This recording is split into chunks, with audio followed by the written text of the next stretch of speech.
Hey friends, welcome back.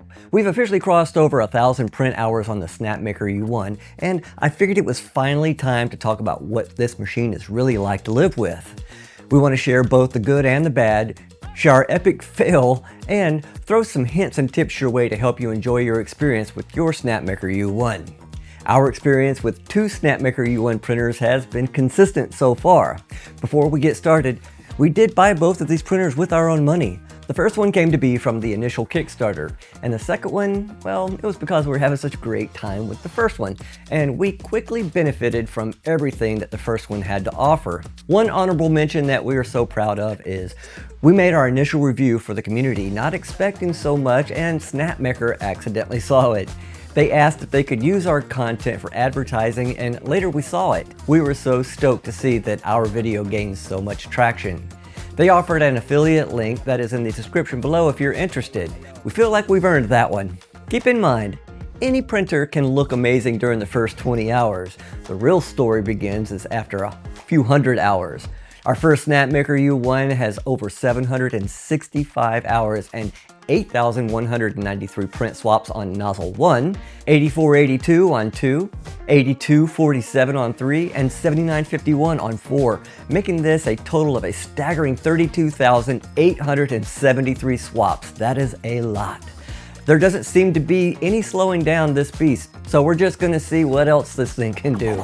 Now, the second printer, being newer, has 322 hours on it with over 3,500 swaps on each print head and is providing the exact same experience that we've had with the first one. Just as any other piece of new tech though, there have been some strange occurrences that mainly seem to have fixed themselves. We experienced errors that used the word anomaly quite often early on, and many times it was just that, an anomaly, but very rarely was a legitimate issue. Many times we just hit continue and everything was fine. The most common error was the tool head homing anomaly. When it didn't resume correctly, we've turned the printer off and back on, and then it was fine. But there have not been any issues where we had to contact customer service.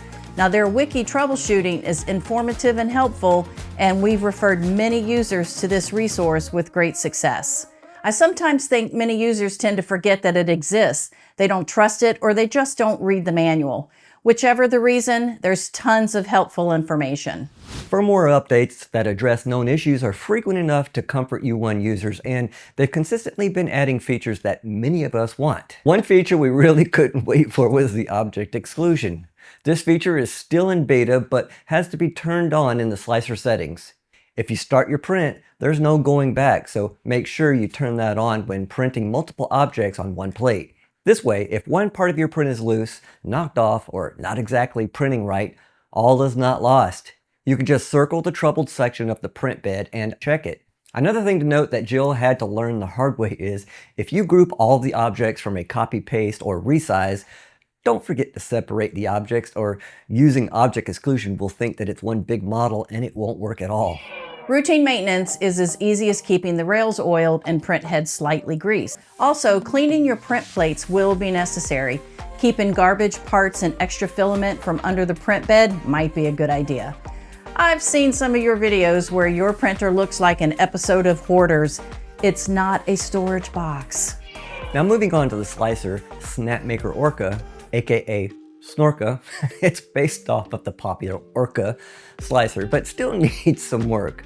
They're working on it consistently, and I've seen so many improvements, but loading it up and logging in is a little bit slower than all of my other slicers. We sometimes crash on startup. I don't understand what that's all about, but keep in mind, we also use Bamboo Lab and Elegoo printers, so we kind of know what we're talking about. We've also used Creality and FlowSun printers, so we have a pretty decent basis of understanding on how proficient software should perform. Other than this, it has everything we need to properly control our U1. There is another third-party variant of this software where it provides full color spectrum printing. If you're not familiar with that, that's a rabbit hole that's going to take up a lot of your time. We got the full color CYMK filament package from BIQU, and I've been experimenting a lot with it, and I still haven't mastered it.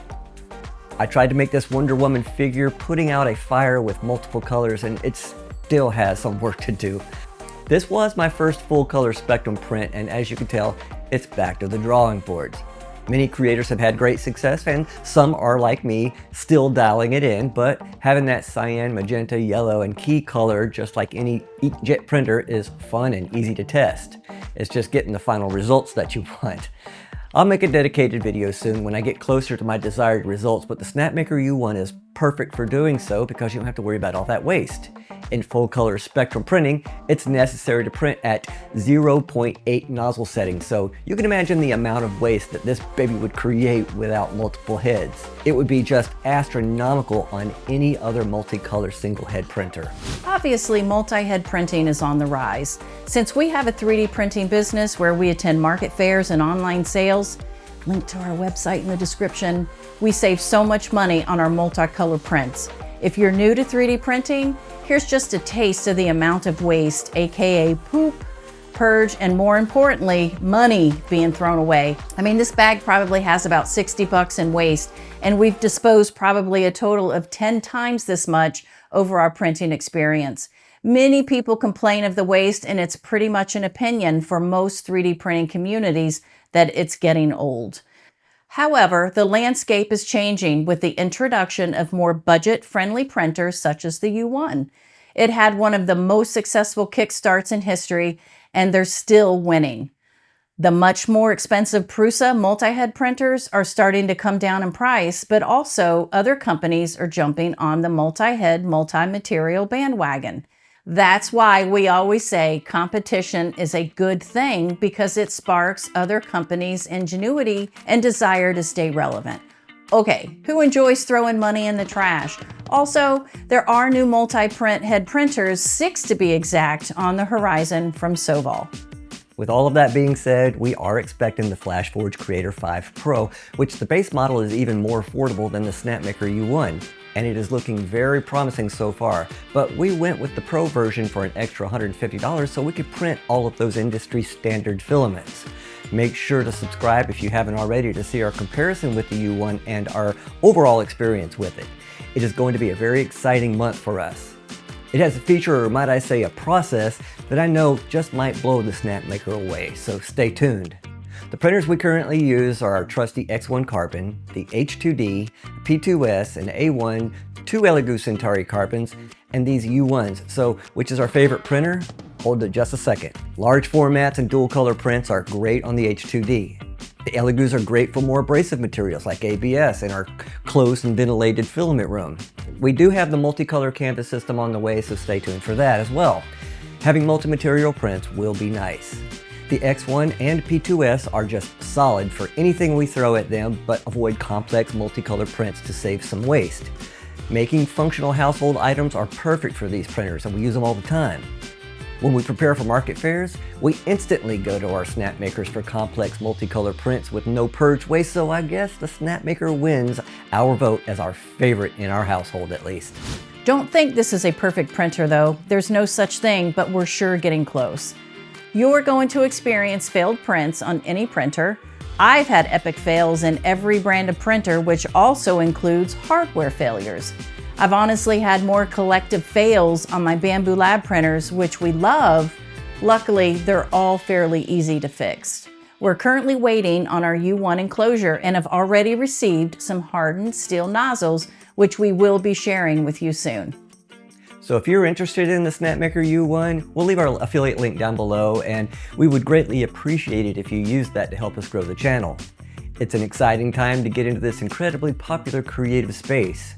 Whether you intend to do it as a hobby, a side hustle, or a profession, the possibilities are endless. Making those holiday gifts and decorations alone can save you tons of money and can also add more meaning to those special occasions. In conclusion, it's not a perfect 3D printer, but it's perfect for us. It just works. It fits our budget and provides amazing print quality at the fraction of the cost of more expensive tool head changers, such as the Prusa Core 1 and the Bambu Lab H2C. Thanks for watching, and feel free to ask any questions you may have down below. We love the engagement with our community. Have a great day, and we'll see you all in the next video.